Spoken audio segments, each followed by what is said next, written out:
Hey, so welcome back to the Somatic series. Today I'm using the New York City subway map to explain how our nervous system moves from chillin' to a state of fight or flight to shut down and everything in between. Play, freeze, fawn, etc. And then how we move back up. We know that the three parts of our autonomic nervous system are working separately and together in order to keep us safe. We also know that the physical sensations that we feel that result from our autonomic nervous system doing its thing behind the scenes has a huge effect on our thoughts, emotions, beliefs, and behaviors, right? We also know that a part of healing is learning how your autonomic nervous system even works in the first place and learning to be in relationship with yourself and your body from a deep, like, somatic perspective. If any of that didn't make sense, please feel free to start at the top of my somatic series and work your way right back here to this point. So because I'm from the Bronx, I conveniently placed the ventral vagus in the Bronx on the map. So I'm counting any time that the ventral vagus is either working alone or when it's collaborating with one of the other parts of the autonomic nervous system. Honestly, because anytime the vagal brake is active, it's a vibe. Think about cuddling, think about resting, being out in nature, listening to music, enjoying a meal that just hits right for you, being on the same page with someone, like they just get you, being in a communal space like a spiritual activity or a concert where you just feel at one with everyone in the room. Those times where you could think clearly, where you could see all the options laid out in front of you and you're able to really critically think and make the best choice for you. And also, like I've said before, let's think about play. Play is when the sympathetic nervous system and your ventral vagus collaborate. Yeah, you need the energy from the sympathetic nervous system to help you kind of, play, do what you need to do. But you also need the ventral vagus to help you stay present, to help you stay connected to yourself, and if you're playing with someone else, to be connected to that person so you can really enjoy that playtime.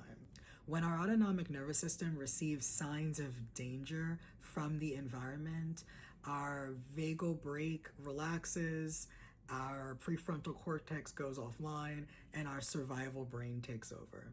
Now, the goal here is to use the energy that we're receiving in a fight-flight state to move away from danger towards safety so your vagal brake can re-engage and you can be in a ventral vagal state all over again.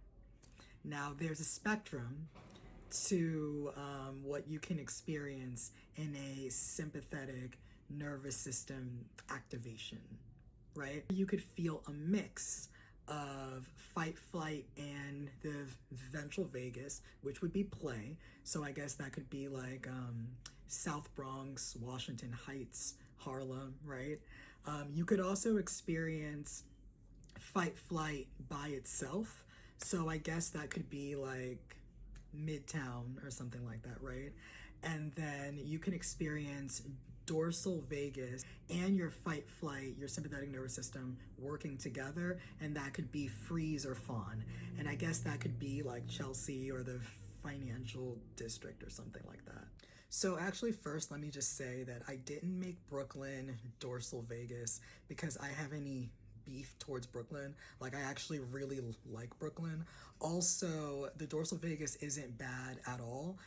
Like I've explained earlier in the series, the reason why I chose Brooklyn as where the dorsal vagus lives is because if you've ever traveled from the Bronx to Crown Heights, it's like mad deep, and that's how it feels like when you're shut down. You feel so far away from the person who you were that it feels like having to take that 2-hour train ride from the Bronx to Crown Heights. I guess you can count downtown Brooklyn as another place where freeze and fawn can live. But as you get deeper and deeper into Brooklyn, that's representing being more and more overwhelmed by whatever your nervous system is dealing with. in this situation. And the stress can be systemic, it can be interpersonal, it could be stress like pain, because that also counts. It can be all of these things and more. But just the more stressors that you're experiencing, the more cues of danger that you experience, and it just gets to a point where your current self-care, your current tools, maybe even your current community just cannot handle it, and your nervous system decides that in order to protect you, it's time to shut you down. So I've already kind of talked about moving down the map here from your ventral vagus to your sympathetic nervous system's fight flight to your dorsal vagus's shutdown, but I just want to highlight two things.